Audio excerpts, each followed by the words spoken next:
ஆண்டவராகிய இயேசு கிறிஸ்துவின் நாமத்தினாலே இந்த விடுதலை திட நிகழ்ச்சிக்கு உங்களை வரவேற்கிறேன். நடைமுறை கிறிஸ்தவம் என்கிற தலைப்பின் கீழே ரோமர் 12வது அதிகாரம் ஒவ்வொரு வசனத்தையும் நாம் தொடர்ந்து கற்றுக்கொண்டிருக்கிறோம். ஏனெனில் பவுல் முதல் 11 அதிகாரம் வரைக்கு சுவிசேஷத்தை மிகவும் தெளிவாக தேவன் நமக்கு என்ன செய்திருக்கிறார் என்று எழுதி முடித்துவிட்டு, இப்படி இருக்க தேர்ஃபோர் நான் என்ன செய்யணும் அப்படிங்கிறத 12வது அதிகாரத்திலிருந்து எழுதுறார்.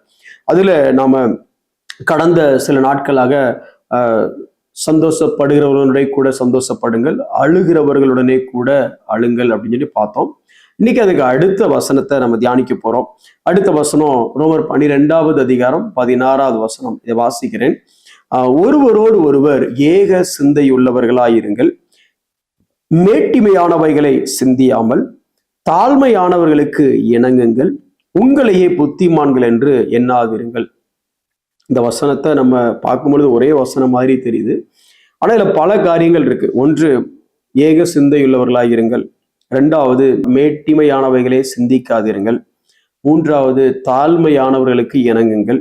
நான்காவது, உங்களையே புத்திமான்கள் என்று எண்ணாதிருங்கள். எனக்குரிய 4 காரியம், 4மே மிகப்பெரிய தலைப்புகளா இருக்கிறதுனால கொஞ்சம் இதை பொறுமையா இந்த வசனத்தை நம்ம தியானிக்கலாம்.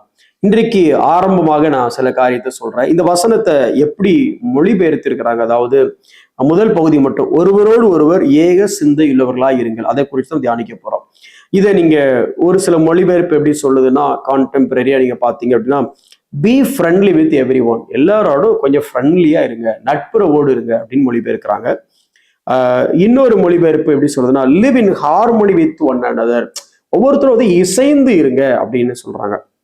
சரி, இந்த live harmony with one another, ஒருவரோடு ஒருவர் இசைந்து இருப்பது என்றால் எப்படி, அல்லது ஒருவருக்கு ஒருவர் நட்புறவோடு பி ஃப்ரெண்ட்லியா இருப்பதனை எப்படி, அல்லது ஏக சிந்தைன்னு சொல்ற be of the same mind, ஒரே சிந்தை, நீங்க என்ன நினைக்கிறீங்களோ அதை தான் நானும் நினைக்கிறோம் அப்படிப்பட்ட மக்களா இருப்பது எப்படி அப்படிங்கிறத குறித்து நம்ம தியானிக்கலாம். இதை குறித்து கொஞ்சம் ஆல்பர்ட் பர்னர்ஸ் அப்படிங்கிற சில கமெண்டேட்டர்ஸ் அவங்க எப்படி எழுதுறாங்க, பழைய காலத்துல இந்த வசனத்தை எப்படி வியாக்கியானம் பண்ணாங்கன்னு சொல்லி சில குறிப்புகள் இருக்கு. அந்த குறிப்புகளை அவங்களுக்கு சொல்லிட்டு நான் தொடர்ந்து அதை நம்ம தியானிக்கலாம். முதல்ல அந்த ஜான் கிறிசாஸ்டம் அப்படிங்கிற ஒரு தேவ மனிதர் நம்ம எல்லாருக்குமே தெரிஞ்சிருக்கும், கேள்விப்பட்டிருப்பீங்க. 4வது நூற்றாண்டுல 3-4வது நூற்றாண்டுகளில் வாழ்ந்த ஒரு மிகப்பெரிய தேவ மனிதர்.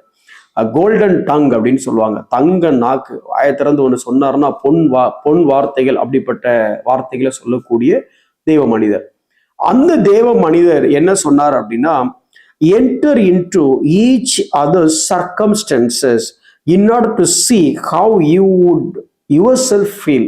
அதாவது மற்றவனுடைய சூழ்நிலைக்கு உள்ள நீ போய் அந்த இடத்துல நீ இருந்தா நீ எப்படி யோசிப்ப அப்படிங்கிறத பத்தி நீ முடிவு பண்ணு.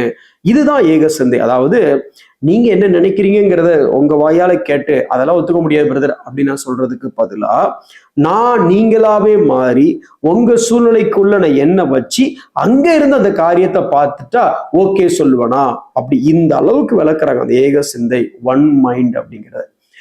டக்குன்னு இவெல்லாம் சரியில்லை பிரதர், எனக்குலாம் செட் ஆகாது பிரதர், அவங்களோடலாம் சேர முடியாது பிரதர், அவர்களோடலாம் சேர்ந்து வேலை செய்ய முடியாது பிரதர், இப்படி பல பேரை பத்தி பல காரியங்கள் நம்ம சொல்லுவோம்.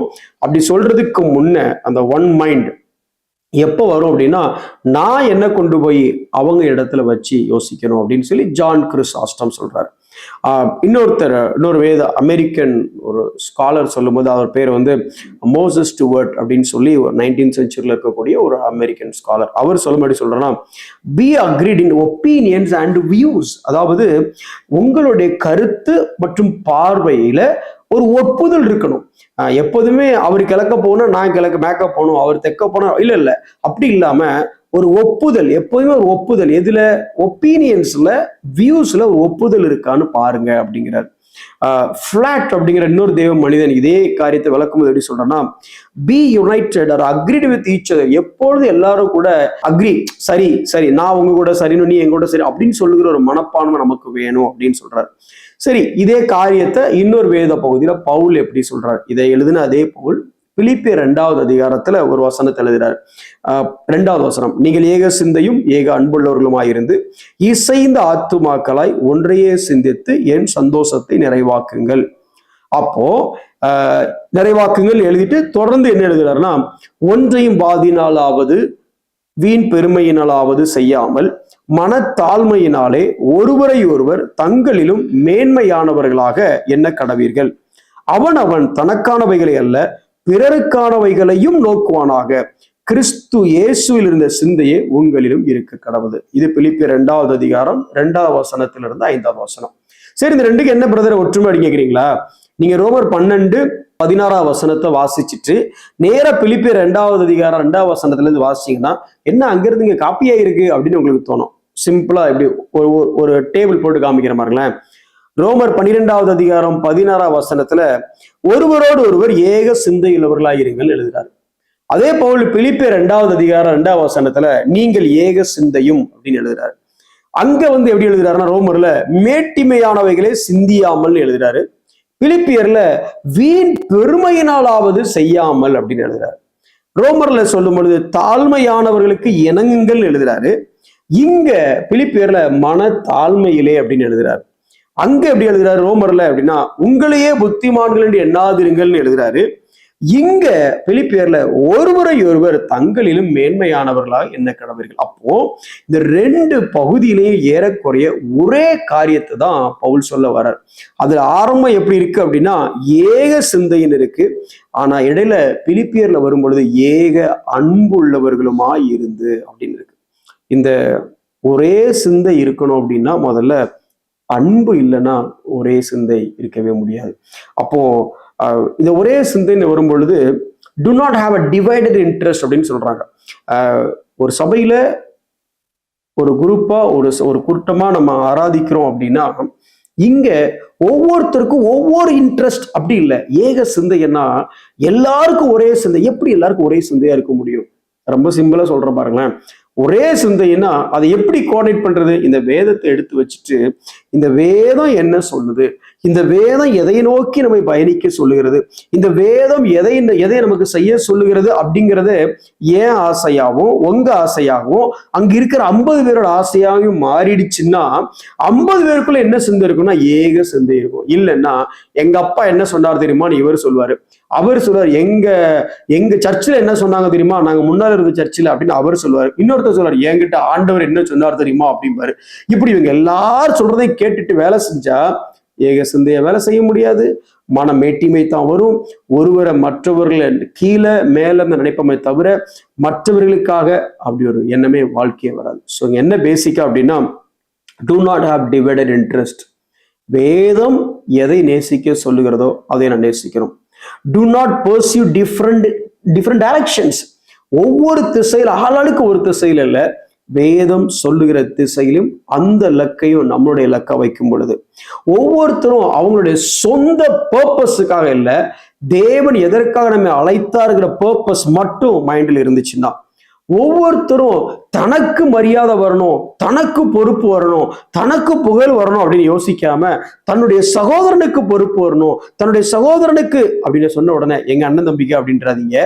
சபையில இருக்கக்கூடிய சார் என்ன முன்னால நிறுத்துங்க சார் சொல்றதுக்கு பதிலா என்ன நிறுத்தாங்க, நம்ம அண்ணனை நிறுத்துங்க சார், நம்ம தம்பியை நிறுத்துங்க சார், நம்ம தம்பிக்கு இந்த பொறுப்பு கொடுங்க, நம்ம அண்ணனுக்கு இந்த பொறுப்பு கொடுங்க அப்படின்ட்டு தனக்கு வர வேண்டிய அந்த ஹானர் அந்த ஆபீசஸ மற்றவர்களுக்கு பகிர்ந்து அளிக்கக்கூடிய இல்ல மற்றவர்களுக்கு கொடுக்க வைக்கிற அந்த மனப்பான்மை இருக்கணும்.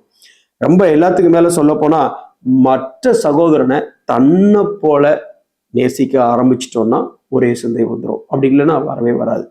அதாவது 1 பேதுரு 3வது அதிகாரம் 8வது வசனத்துல பேதுரு இப்படி எழுதுறாரு பாருங்களேன். மேலும் நீங்கள் எல்லாரும் ஒருமனப்பட்டவர்களும் இரக்கம் உள்ளவர்களும் சகோதர சிநேகம் உள்ளவர்களும் மன உருக்கம் உள்ளவர்களும் இணக்கம் உள்ளவர்களுமாய் இருந்து. அப்போ இங்க இந்த ஒரு மனம் முதல்ல வருது, இணக்கம் அப்படிங்கிறது கடைசி வருது. இதுதான் நம்ம படிச்சுட்டு இருக்கிறது. ஏக சிந்தை, அந்த இசை ஹார்மோனிங்கிறது இணக்கம். இது ரெண்டுக்கு நடுவில் என்னெல்லாம் வருது பாருங்களேன். முதல்ல இறக்கம் வேணும், மர்சி வேணும், அதுக்கப்புறம் பிரதர்லி லவ் வேணும், அதுக்கப்புறம் மன உருக்கம் வேணும். பேசிக்கா சுயநலம் இல்லாம சகோதரனை நேசிச்சு இந்த வேதம் என்ன சொல்லுகிறதோ அதையே நம்மளுடைய இன்ட்ரெஸ்டா, நம்மளுடைய பர்பஸா, நம்மளுடைய நோக்கமா, நம்மளுடைய தரிசனமா வைத்து எனக்கல்ல மற்றவனுக்கு ஹானர் வரணும், எனக்கல்ல மற்றவன் முன்னிலைப்படுத்தப்படணும், என்ன மதிக்கணுங்கிறத விட்டு என் சகோதரனை மதிக்கணும், அவனை மதிச்சா என்ன மதிச்ச மாதிரி, அவனை உயர்த்தினா என்ன உயர்த்தின மாதிரி அப்படிங்கிற ஒரு கிளைமேட் எப்ப வருதோ அப்பதான் நமக்குள்ள ஏக சிந்தை வரும். அப்படி ஒரு ஏக சிந்தை நமக்கு இருக்குதா? பவுல் எழுதுகிற அந்த 4 காரியத்துல காரியம் என்ன அப்படின்னா, ஒருவரோடு ஒருவர் ஏக சிந்தை உள்ளவர்களாய் இருங்கள். இயேசு கிறிஸ்து யோவான் 17 சொல்லும் பொழுது, நானும் பிதாவும் ஒன்றாய் இருப்பது போல அப்படின்னு சொல்லி நாமளும் ஒன்றாய் இருக்கணும் அப்படின்னு சொல்றாரு. அந்த ஒன்றாய் இருக்கும் பொழுது one will, one purpose, one task, ஒரே மாதிரி வார்த்தையும் ஒரே மாதிரியா இருந்துச்சு, பர்பஸும் ஒரே மாதிரியா இருந்துச்சு, லக்கும் ஒரே மாதிரியா இருந்துச்சு. அப்படி ஏக சிந்தை உள்ளவர்களாக நாம இருக்கிறோமா?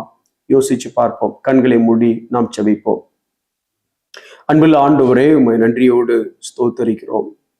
ஆண்டவரே, ஒருவரோடு ஒருவர் ஏக சிந்தை உள்ளவர்களா இருங்கள் என்று எங்களுக்கு நீர் கட்டளையிட்டு இருக்கிறீங்க. ஆண்டவரே அப்பா, நாங்க ஒவ்வொருவரையும் புரிந்து கொண்டு எங்களுக்கான மேன்மைகளையும் எங்களுக்கான ஆண்டவரே உயர்வுகளையும் நாங்கள் நாடாதபடிக்கு நீரும் பிதாவும் ஒன்றாய் இருப்பது போல நாங்களும் ஒன்றாய் ஒரே சரீரமாய் ஒரே அவயமாய் இருக்கிறோம் என்பதை உணர்ந்து, எப்படி நீங்க பிதாவின் மகிமைக்கானவைகளையே தேடினது போல நாங்களும் ஆண்டவரே தேவனுடைய திட்டம், தேவனுடைய தரிசனம், இந்த வசனம் எங்களுக்கு காட்டுகிற பாதை, அதை அடிப்படையாக கொண்டு ஆண்டவரே ஒரே நோக்கம், ஒரே சிந்தை உள்ளவர்களாக வாழ எங்களுக்கு நீர் கிருபை செய்யும்.